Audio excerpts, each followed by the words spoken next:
at 75 years. 75 میں آزادی کے موقع پر کیا پاکستان کو اس حال میں ہونا چاہیے؟ ہم سے 25 سال کے بعد مشرقی پاکستان علیحدہ ہوا اور 50 سالوں میں وہ یہ دعویٰ کر رہے ہیں کہ ہم نے پاکستان کو ہر شعبے میں پیچھے چھوڑ دیا۔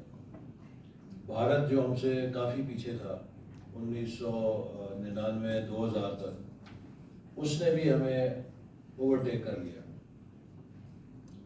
تو آج خاص طور پہ پاکستان کے نوجوانوں کو یہ بات ان کے ذہنوں میں ضرور سوال اٹھتا ہے کہ پاکستان اس حال میں کیوں ہے؟ اگر بنگلہ دیش کے نوجوان کو ایک ابھرتا ہوا بنگلہ دیش مل رہا ہے، اگر بھارت کے نوجوان کو ایک ابھرتا ہوا بھارت مل رہا ہے، تو پاکستان کے نوجوان کو ابھرتا ہوا پاکستان کیوں نہیں مل رہا؟ اور پاکستان کے نوجوان کو ان مسائل میں گھرا ہوا پاکستان کیوں مل رہا ہے؟ یہ ایک فطری سوال ہے۔ اور کسی بھی بیماری کا علاج اس بات پہ انحصار کرتا ہے کہ آپ اس بیماری کی تشخیص کیسے کرتے ہیں۔ اگر پیٹ کا درد ہے اور آپ سر درد کی دوائی کھائیں گے تو اس سے پیٹ کا درد ٹھیک نہیں ہوگا۔ پیٹ کی بیماری کا علاج اسی پر انحصار ہے کہ آپ اس بیماری کو پہلے صحیح سمجھیں کہ وہ بیماری ہے کیا، اور جب آپ بیماری کو صحیح سمجھ لیں گے پھر آپ اس کا علاج بھی ٹھیک کر سکیں گے۔ لیکن اگر آپ کی تشخیص ٹھیک نہیں ہے تو پھر آپ کے جو تدبیریں ہیں وہ کارگر نہیں ہوں گی۔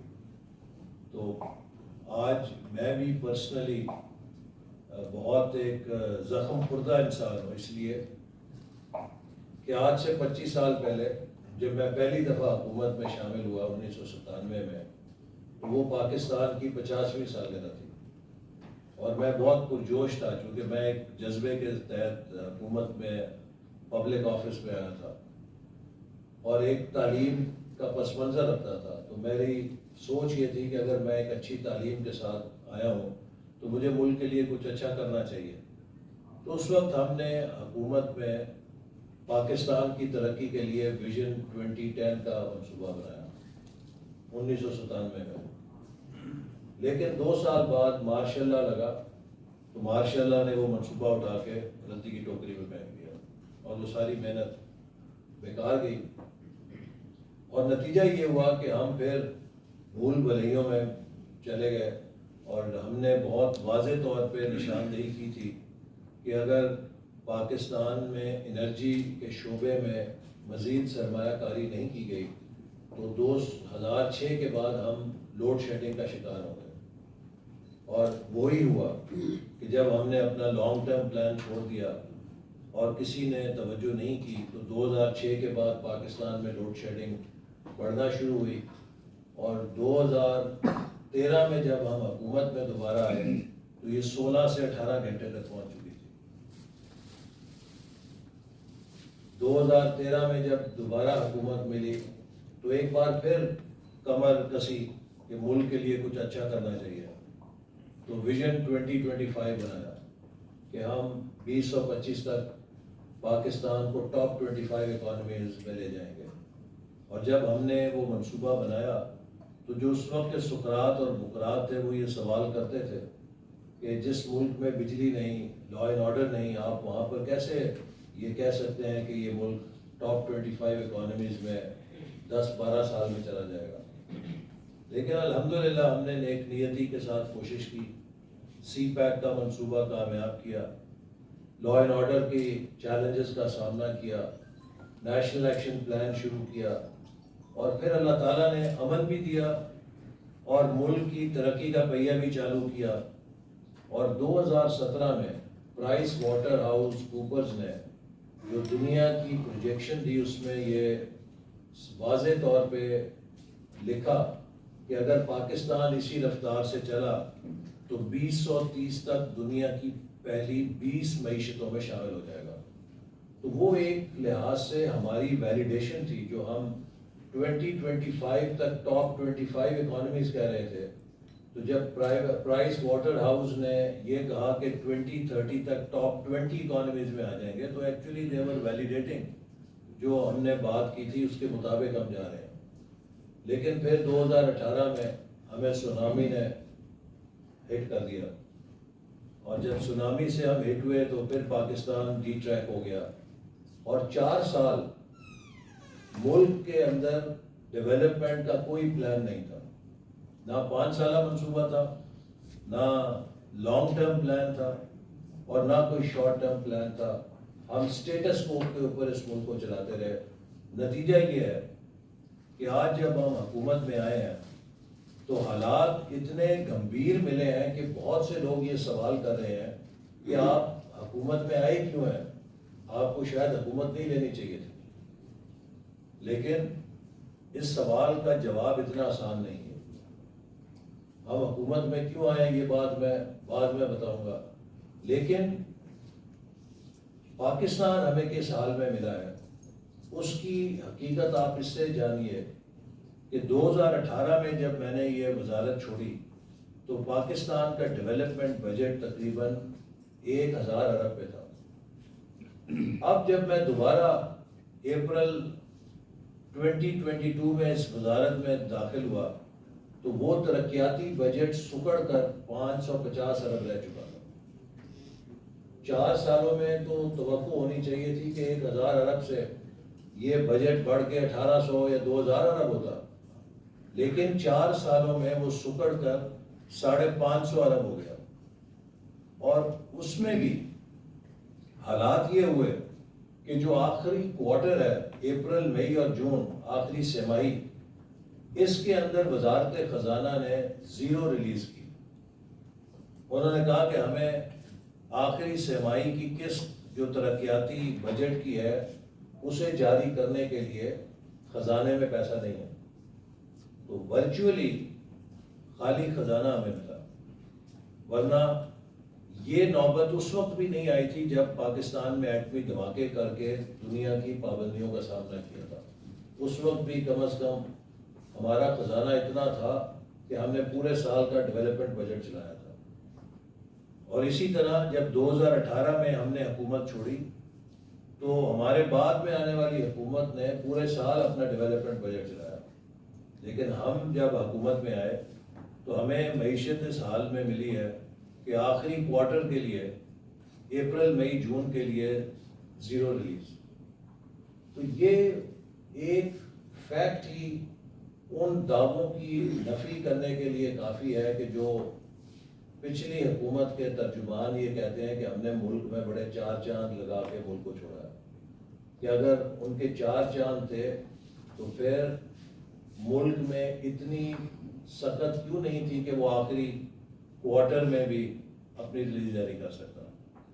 تو اس صورتحال میں جب ملک یہاں پہنچ گیا ہے اور آپ کی جو کرنسی ہے وہ دباؤ کا شکار ہے، آپ اس حد تک آئی ایم ایف پہ منحصر ہو گئے ہیں کہ اگر آئی ایم ایف معاہدہ نہیں کرتا تو نہ جانے آپ کا روپیہ 250 پہ رکے گا یا 300 پہ رکے گا، اس کا بھی اندازہ نہیں ہے. تو حکومت کی آپشنز بہت کم تھی. لہٰذا وہ معاہدہ جو پچھلی حکومت آئی ایم ایف سے کر کے گئی ہے، اگر ہم نے آئی ایم ایف کے ساتھ تعلق نہیں توڑنا، آئی ایم ایف سے تعلق توڑنے کا مطلب یہ ہے کہ انٹرنیشنل انویسٹر کمیونٹی بھی آپ سے تعلق توڑ رہے ہیں. لیکن اگر آپ نے وہ تعلق قائم رکھنا ہے تو پھر آپ مجبور ہیں کہ اس معاہدے پہ عمل کریں جو پچھلی حکومت کر کے گئی ہے.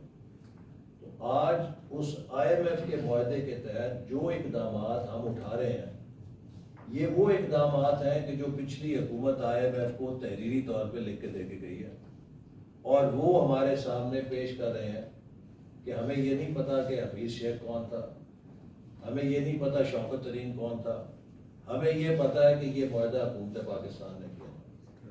لہذا آپ حکومت پاکستان ہیں، آپ اگر اس معاہدے کو اون کرتے ہیں تو آپ سے بات چیت کریں گے.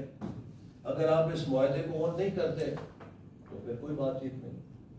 اب اس صورتحال میں جب ہم کھڑے ہیں کہ ملک کے اوپر اتنا بڑا بوجھ ہے، ملک کی معیشت کی یہ صورتحال ہے، تو میں یہ سوچ کے کہ میری نسل تو پچھلے 25 سال میں کچھ حاصل نہیں کر سکی. میں جب 1997 میں پاکستان کی 50ویں سالگرہ کے اوپر ایک بڑا پرجوش نوجوان تھا, ویژن 2010 بھی دیکھا بنایا, اس کے بعد ویژن 2025 بنایا, وہ بھی سرے نہیں چڑھا. آج ہم 75ویں سالگرہ پہ پہنچ گئے ہیں. پچھلے 25 سال میں کوئی خاطر خواہ کامیابی جو ہوئی اس کو بھی گنوا بیٹھے. تو میری نسل کا جو کرائسس ہے وہ یہ ہے کہ اگر میری نسل نے 25 سال گنوا دیے ہیں تو کیا میری اولاد اور ان کی جو نسل ہے وہ اگلے 25 سال بھی گنوا دے گی یا اگلے 25 سال پروڈکٹیو لے گی؟ آج سے 25 سال کے بعد آپ لوگوں کی عمر 45 اور 50 سال ہوگی اور آپ لوگ پاکستان کی 100 سالہ تقریبات کا مشاہدہ کریں گے. تو جب پاکستان کی 2047 میں 7 سالہ تقریبات ہوں گی تو کیا آپ لوگ فخر کے ساتھ کہہ سکیں گے کہ ہماری نسل کا پچھلا 25 سال کا جو سفر ہے وہ بہت بار آور رہا, پروڈکٹیو رہا, فروٹفل رہا؟ یا آپ بھی میری نسل کی طرح شرمسار ہو کے اگلی نسل کو یہ کہہ رہے ہوں گے کہ ہم نے پچھلے 25 سال بھی گنوا دیے؟ یہ ایک بہت بڑا اس معاشرے کے لیے سوال ہے کہ جس کی 2/3 اکثریت نوجوان ہے, کہ ہم نے اپنی اس آبادی کی اکثریت کو کیا مستقبل دینا ہے. لہذا آج میری نسل کا جو ادھورا کام ہے وہ یہ ہے کہ ہم کم از کم آپ لوگوں کو وہ پلیٹ فارم دے جائیں کہ جس سے آپ اگلے 25 سال کے لیے دوڑنے کے قابل ہوں. لیکن اگر ہم آپ کو وہ پلیٹ فارم ہی نہ دے سکے تو آپ کی صلاحیتیں جتنی اچھی اور اچھی کیوں نہ ہو, آپ اپنی صلاحیتوں کو بروئے کار نہیں لا سکیں گے, کیونکہ ملک کی وہ فاؤنڈیشن ہی نہیں ہوں گی کہ جن کے ذریعے آپ پاکستان کو اوپر لے کے جا سکیں.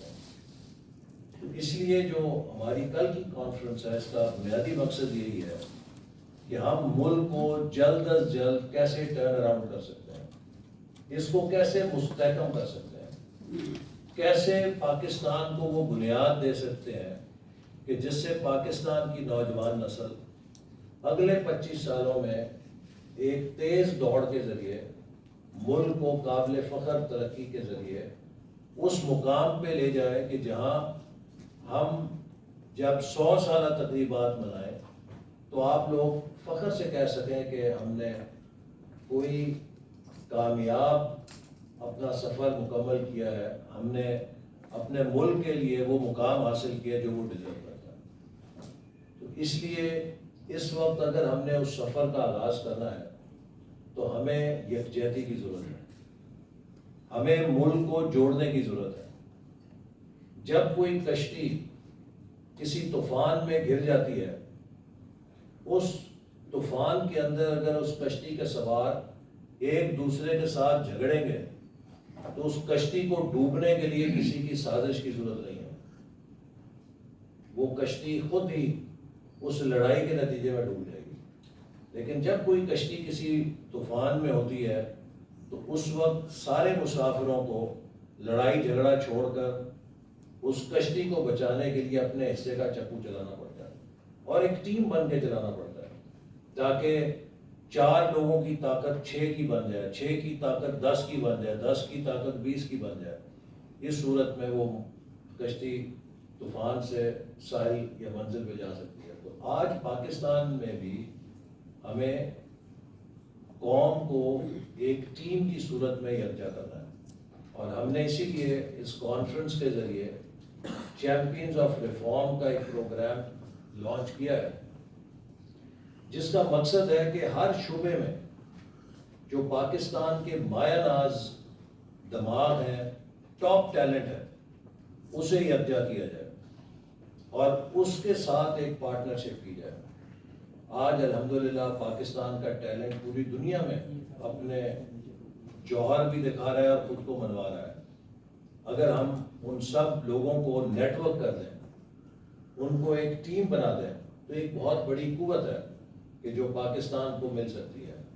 تو ہماری کوشش ہے کہ ہم اس نیٹ ورک کو چیمپئنز آف ریفارم کے ذریعے قائم کریں۔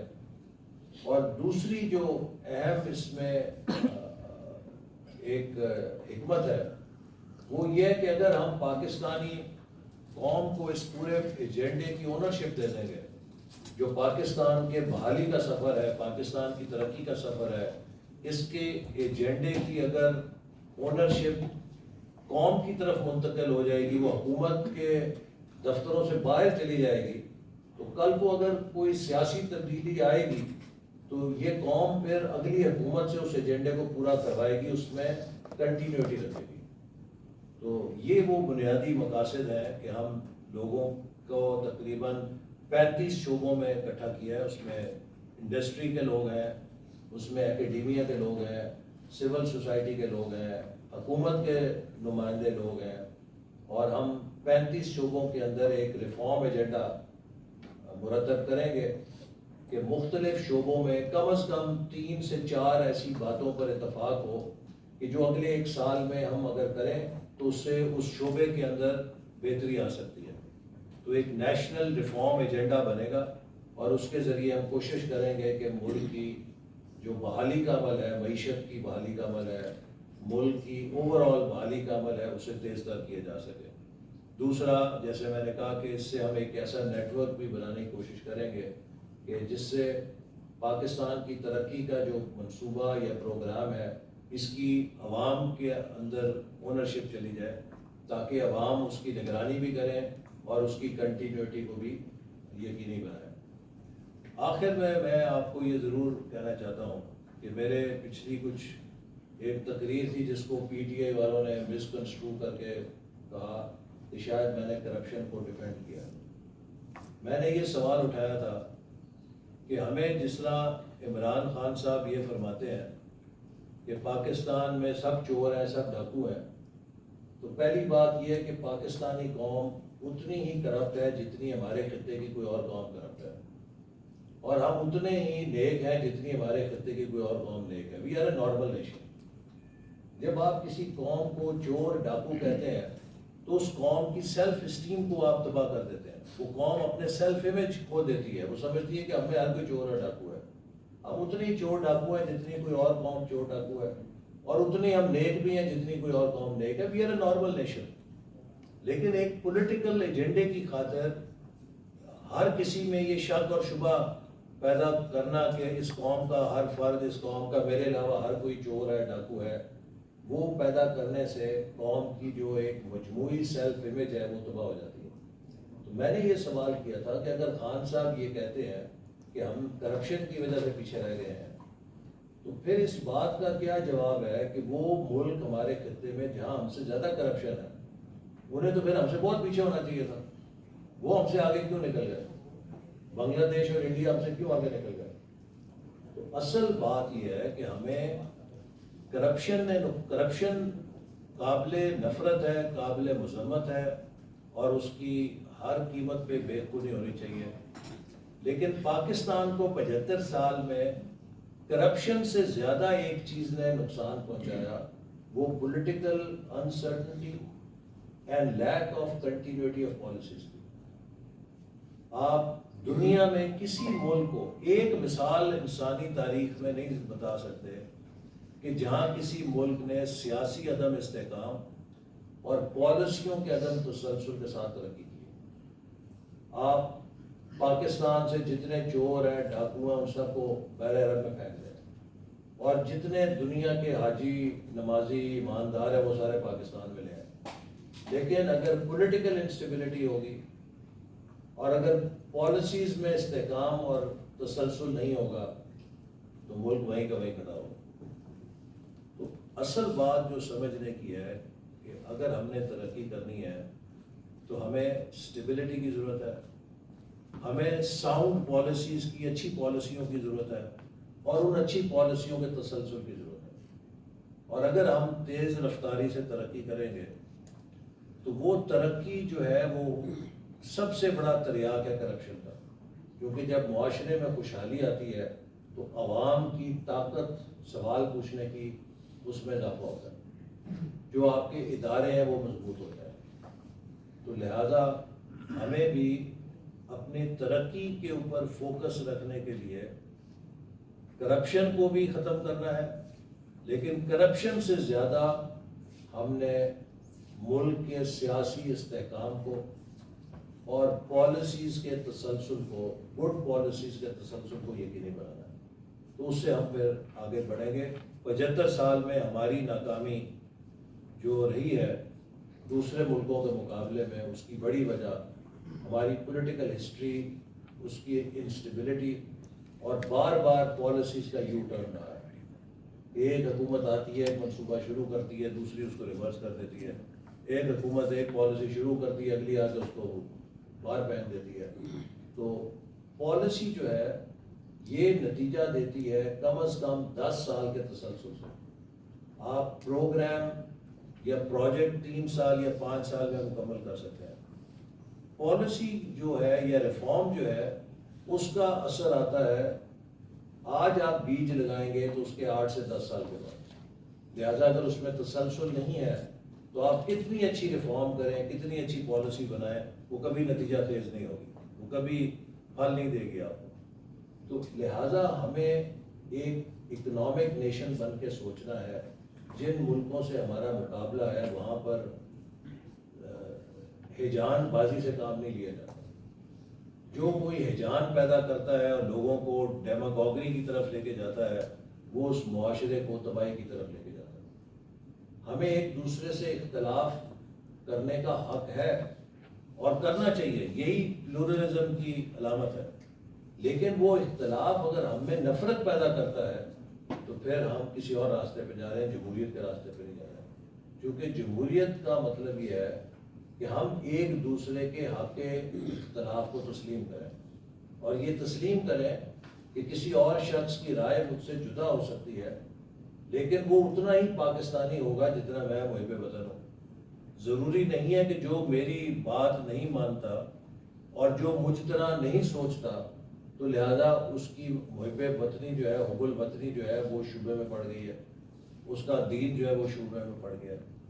مجھے آج سب سے بڑا جو دکھ اور افسوس ہوتا ہے کہ ہماری وہ لیڈرشپ کہ جن کا کھیل سے تعلق تھا، ان کے فالوورز میں سب سے زیادہ اسپورٹس مین اسپرٹ پیدا ہونی چاہیے تھی۔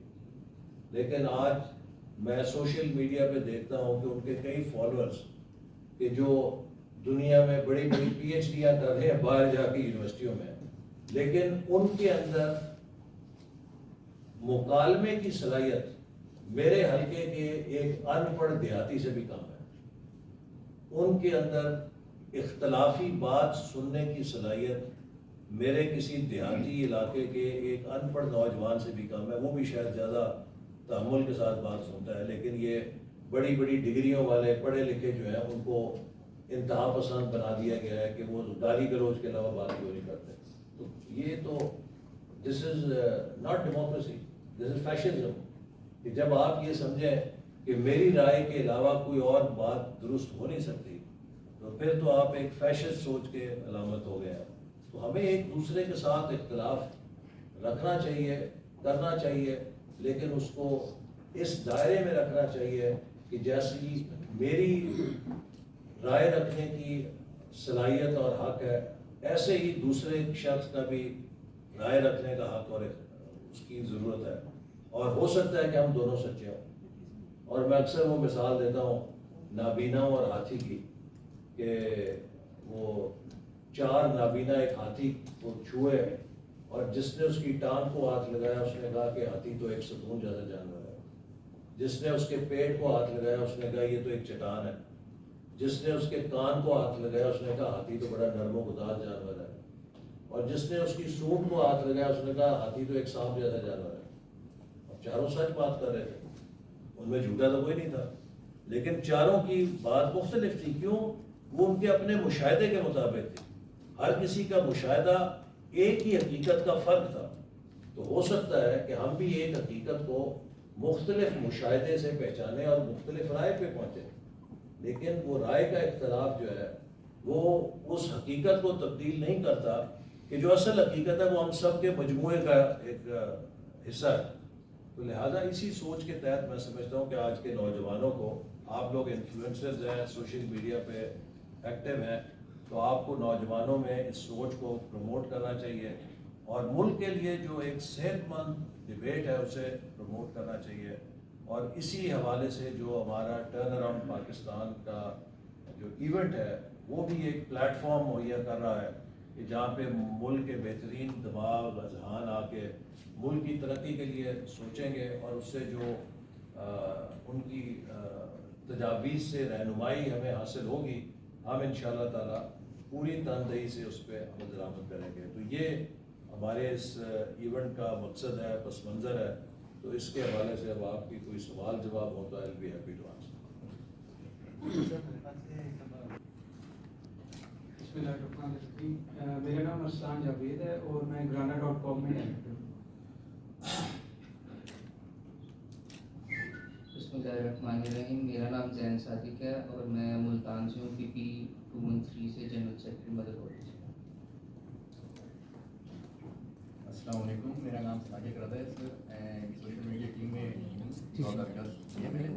الحمد للہ ابھی اپنی کمپنی کا چائنیز کی پیک میں